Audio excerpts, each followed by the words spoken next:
मेरे चाचा नहीं, कौन है? इस देश के बाप है। लेकिन मुझे नहीं लगता दोस्तों मोदी के सपोर्टर्स को इन बातों से कोई आपत्ति होगी। अगर आपत्ति होनी होती तो तभी हो जाती जब नवंबर 2023 में बीजेपी के ऑफिशियल हैंडल ने इस फोटो को ट्वीट किया था। नरेंद्र मोदी को शेषनाग के साथ दिखा दिया और लिखा ओम श्री वेंकटेश्वर राय नमो नमः। आपत्ति होनी होती तो तभी हो जाती जब बीजेपी कर्नाटका ने इस फोटो को ट्वीट किया था और बीजेपी नेता शोभा करंदलाजे ने इस फोटो को ट्वीट किया था जिसमें नरेंद्र मोदी को भगवान राम से भी बड़ा दिखा दिया। मेरी मोदी भक्तों से अपील है, जब आप लोगों ने अपना एक नया भगवान चुन ही लिया है तो मोदी पंथ नाम से एक अलग रिलीजन भी बना लो ना अपना। हिंदू धर्म के साथ क्यों खिलवाड़ करते हो? दूसरी पॉलिटिकल पार्टीज हंगामा करती है तो बीजेपी वाले इन ट्वीट्स को डिलीट करते हैं। अब संबित पात्रा ने भी इस वीडियो को लेकर कहा कि जुबान फिसल गई थी, मुझे माफ कर दो। लेकिन सोचने वाली बात यह है कि क्या ये वाकई एक स्लिप ऑफ टंग है? जुबान एक बार फिसलती है, ये नहीं कि बार बार जुबान फिसलती रहे और बार बार आप लोग नरेंद्र मोदी को भगवान से बड़ा बना। अब दूंगी बेटा, भले 100 बुराइयां हैं तुम्हारे दोस्त में, फिर भी तुम्हारे मुंह से उसके लिए तारीफ ही निकलती है। क्या करूं मौसी, मेरा तो दिल ही कुछ ऐसा है। तो मैं ये रिश्ता पक्का समझूं। है फ्रेट मतलब सामान के लिए, कॉरिडोर मतलब रास्ता। Dedicated freight corridor, DFC, dedicated freight corridor. अब उसके बाद मनमोहन सिंह की सरकार चली गई, नरेंद्र मोदी आए और मोदी जी की सबसे बड़ी जो अच्छी उपलब्धि है ना, सबसे बड़ी उपलब्धि मोदी जी की वो ये है कि वो इंफ्रास्ट्रक्चर पे बहुत ध्यान देते हैं। चाहे वो सड़क इंफ्रास्ट्रक्चर हो, चाहे वो रेलवे इंफ्रास्ट्रक्चर हो, एक्सप्रेसवे हो, एयरपोर्ट हो, डिजिटल इंडिया हो, केबल हो, वाईफाई हो या फिर 5G हो, ये डिजिटल हो या फिर धरातली इंफ्रास्ट्रक्चर है, उस पे नरेंद्र मोदी ने बहुत बेहतर काम किया है। इंफ्रास्ट्रक्चर पे नेशनल सिक्योरिटी के कुछ इश्यूज को इन्होंने बहुत अच्छे से निपटा दिया, जैसे 370 को हटा दिया और नक्सलियों को तो ऐसा भूल गए जैसे लगता है नक्सली कोई समस्या ही नहीं है। मीडिया वालों को बस बोल दो भाई नक्सल समस्या दिखाना ही नहीं है, तो नक्सलियों पे कुछ नहीं किए, लेकिन 370 को कंप्लीट खत्म कर दिए। और डेवलपमेंट के लिए इंफ्रास्ट्रक्चर पे इनकी टॉप प्रायोरिटी है इंफ्रास्ट्रक्चर, ठीक है। तो देखिए ध्यान से, तो ये हो गया आपका डेडिकेटेड फ्रेट कॉरिडोर। इस डेडिकेटेड फ्रेट कॉरिडोर पे नरेंद्र मोदी ने बहुत पैसा खर्च कर दिया यहाँ पर, और ये डेडिकेटेड फ्रेट कॉरिडोर मुंबई के जवाहरलाल नेहरू बंदरगाह से निकलेगा, मध्य महाराष्ट्र होगा, गुजरात होगा, मध्य प्रदेश, राजस्थान होते हुए कहाँ तक आएगा? ये मुंबई के पास आएगा, दादरी या दिल्ली के पास एक जगह है दादरी, तो दादरी से स्टार्ट होगा और दानकुनी कहाँ तक जाएगा? JNPT तक। और एक लुधियाना से स्टार्ट होगा और ये जाएगा कहाँ तक? लुधियाना से स्टार्ट होके और यहाँ तक आएगा दानकुनी तक, यहाँ से। तो ये वाला हो गया पूर्वी, ये भी DFC है और ये भी DFC है, ये भी क्या है? DFC है, ये भी DFC है। लेकिन ये पूर्वी साइड में, इसलिए इसका नाम है ईस्टर्न DFC और इसका नाम है वेस्टर्न DFC। ईस्टर्न DFC और वेस्टर्न DFC, इस रास्ते पर कोई भी सवारी गाड़ी नहीं जाएगी। सवारी गाड़ी के कर दी गई थी जो कि एक भाजपा कार्यकर्ता थे, हत्यारे पकड़े ही नहीं गए। ये कश्मीरी पंडितों को वहां से भगाने को लेकर पहली थी। इसके 1.5 महीने बाद रिटायर्ड जज नीलकंठ गंजू की कर दी गई, और ऐसा इसीलिए किया गया क्योंकि नीलकंठ जी ने जम्मू कश्मीर लिबरेशन फ्रंट के नेता मकबूल भट्ट को की सजा सुनाई थी। नीलकंठ जी की पत्नी को किडनैप कर लिया गया, वो कभी भी नहीं मिली। भट्ट के खिलाफ केस लड़ने वाले वकील प्रेमनाथ भट्ट को भी गया। 13 फरवरी 1990 को श्रीनगर के टेलीविजन केंद्र के निर्देशक लासा कोल की भी कर दी गई।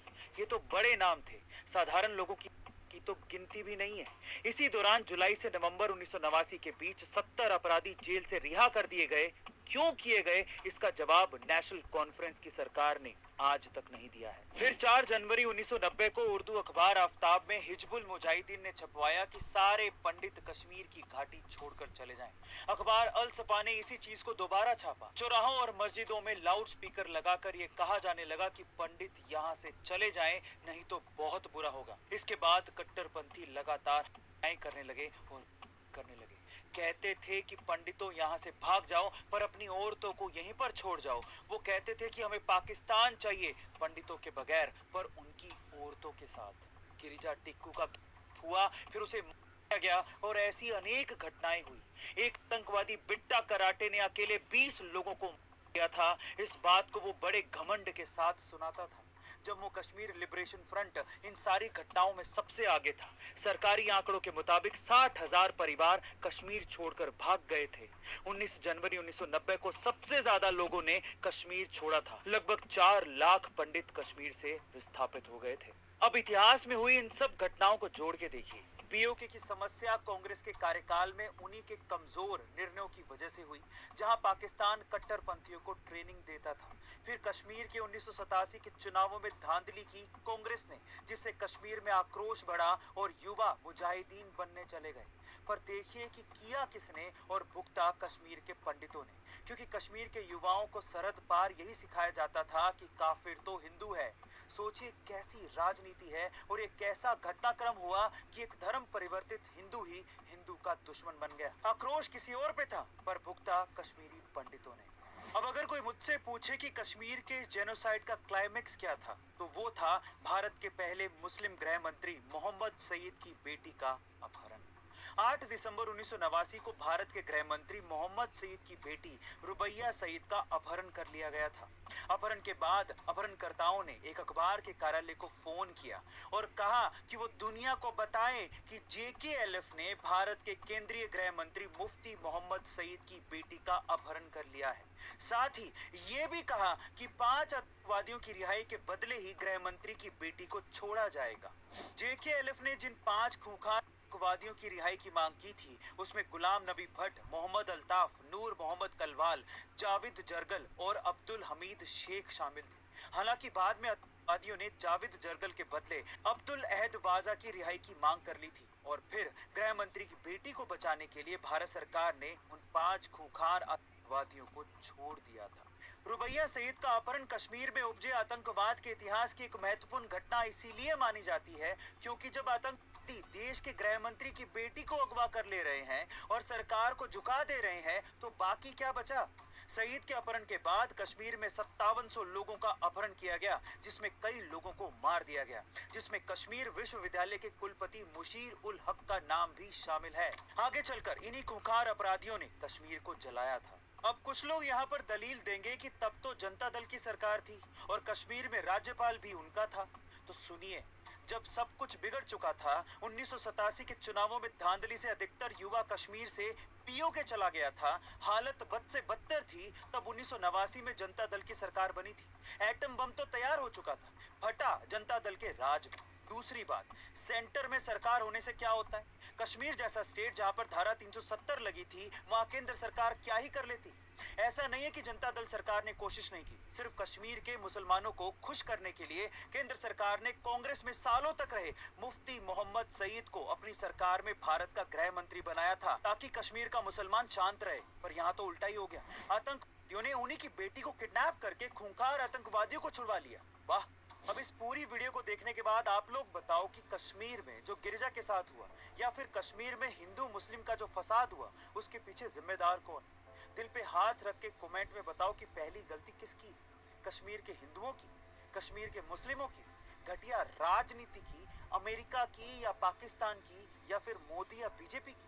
शताब्दियों से ही हिंदुओं को मुस्लिम बना के हिंदुओं के ही खिलाफ खड़ा किया जा रहा है। इसमें सबसे बड़ा जिम्मेदार हिंदू ही है, जो धर्म परिवर्तन करके मुस्लिम बन गया है और चंद देश तोड़ने वाले सियासतदानों की वजह से अपने ही हिंदू भाइयों को अपना दुश्मन समझ बैठा है। एक चीज तो मैं अपने मुस्लिम भाइयों से कहना चाहता हूँ, प्यार बहुत था कश्मीर के हिंदू और मुसलमानों में। ये दरार किसने भरी, ये आप अच्छे से जानते हो। थोड़ा सोच के देखो, अगर किसी घर में 2 बच्चे हैं और बाप सिर्फ एक बच्चे को प्यार करे और उसे सब कुछ दे और दूसरे के लिए कुछ ना करे, तो उस घर में तो कलह होनी है। जिसे सब कुछ मिल जाए वो तो बिगड़ जाएगा, मनमानी करेगा, लेकिन जिसे नहीं मिला वो लड़ाई करेगा। कांग्रेस के राज में यही हुआ है हिंदुओं और मुसलमानों के साथ। इसका इलाज सिर्फ एक ही है, सबको बराबरी का मिले और सब एक दूसरे का सम्मान करें। और वो मैंने होता देखा है सिर्फ प्रधानमंत्री मोदी के कार्यकाल में। याद रखिए साहब, हिंदुस्तान जब तक है तभी तक हम सभी माइनॉरिटी सुरक्षित है। मेरे पंजाबी भाई, मेरे मुस्लिम भाई, मेरे जैन भाई, मेरे सिख भाई। और हिंदुस्तान तभी तक सुरक्षित है जब तक हिंदू सुरक्षित है। इसलिए सोच समझ के वोट देना। इस वीडियो को ज्यादा से ज्यादा लोगों